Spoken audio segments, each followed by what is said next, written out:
Boa noite. Boa noite. Veja hoje como a ilha de Kanemoto, no Sudeste Asiático, passou a ser considerado a quarta maior potência internacional. Com 905 mil quilômetros quadrados, Kanemoto é montanhoso a sudoeste e seu lado leste, a planície é o que mais se destaca. Conhecido por seus grandes canaviais e suas ilhas paradisíacas, em poucos anos, logo após a mudança da fonte de energia da queima do petróleo para a energia produzida a partir da queima de produtos orgânicos, foi que o país disparou em crescimento. Conversamos com um especialista para entendermos o real motivo para o tamanho da ascensão. Tudo fez bem ao mudar a sua fonte de energia, pois a crise do petróleo nos anos 70 foi um susto para a maioria dos países que usavam essa fonte de energia, ainda mais com os gastos feitos com as jazidas, com a extração e com a queimação do petróleo pesavam no orçamento público. A dependência do país era somente uma fonte de energia, também, mas nunca foi algo para se orgulhar, além da poluição atmosférica. A solução mais óbvia foi a redução da dependência de petróleo e os investimentos em outras fontes alternativas. A cana se desenvolve melhor em climas que se caracterizam por apresentar duas estações bem diferenciadas, uma de altas temperaturas e a outra úmida, que possibilitam a evolução germinativa. A estação fria e seca é necessária para incentivar o estágio maduro e, como resultado deste processo, a concentração de sacarose nos caules.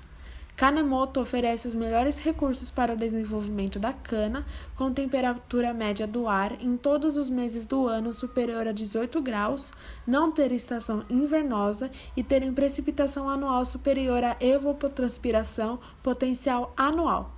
Essa chuva que vem da Malásia é trazida pelos ventos, porque o fluxo hidrográfico não é suficiente para produzir chuvas na própria ilha, assim perfeito para a cultivação do produto. Como já apontado, a aposta da ilha foi na plantação e a extração mecanizada da cana-de-açúcar.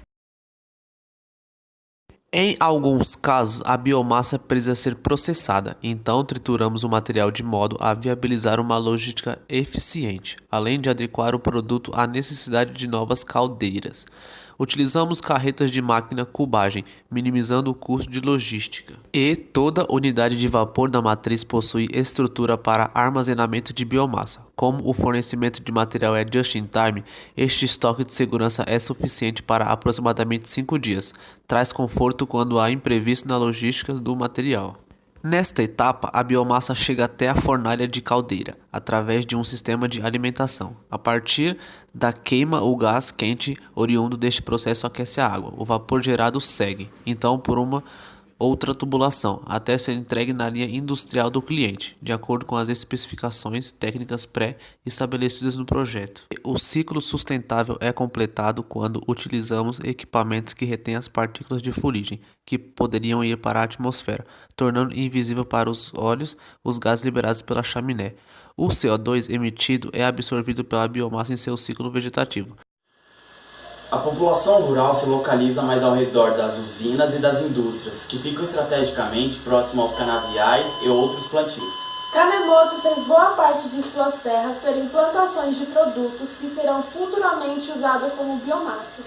E por ser uma ilha, surgiu um desfalque em relação ao fornecimento de matéria-prima.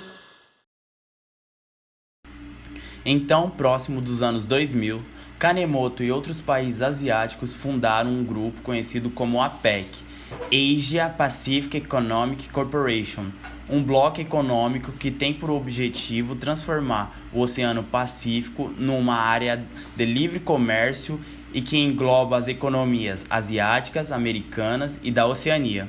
A fundação desse bloco foi um dos fatores que também ajudaram na ascensão de Kanemoto, pois há um acordo entre eles onde a ilha importa produtos agrícolas, matéria-prima, máquinas, bens de consumo e alimentos, e depois exporta petróleo, máquinas, tecnologia e combustíveis, todos por um preço fixo, um país ajudando o outro, com seus principais parceiros sendo Japão, Estados Unidos, Malásia e Tailândia. Com renda per capita de $53 mil, a população se resume nos donos das indústrias e das usinas e dos donos dos centros de plantação.